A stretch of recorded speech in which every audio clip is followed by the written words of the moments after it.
May GCash ka ba? O isa ka sa gumagamit ng GCash na application? So attention po sa lahat ng mga GCash users dyan. Meron tayong big updates this June 2026. Kung OFW ka, so pakinggan mo ito. Kailangan mo ito malaman, lalo na't gumagamit ka ng GCash.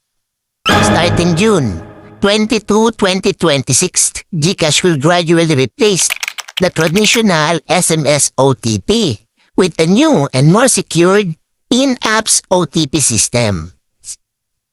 So ano nga ba itong OTP system na ito?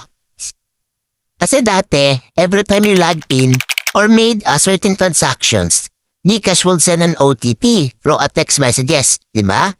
Ngayon, instead na receiving an SMS OTP, you will get a verification request directly into your GCash application.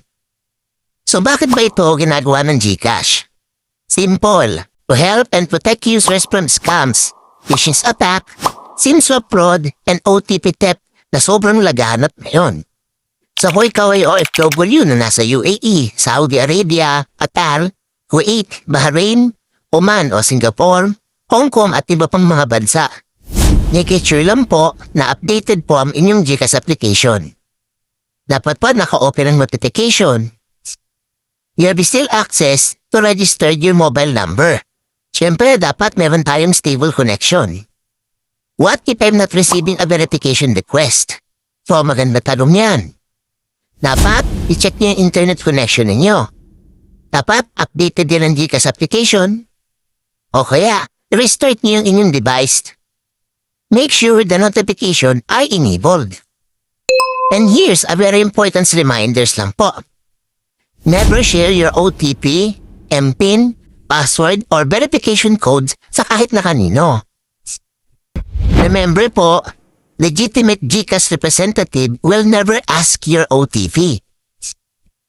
Kapag may tumawag, or nag-message, or nagpakilala na isa sa GCash staff at humihingi ng inyong OTP, this is the major red flag.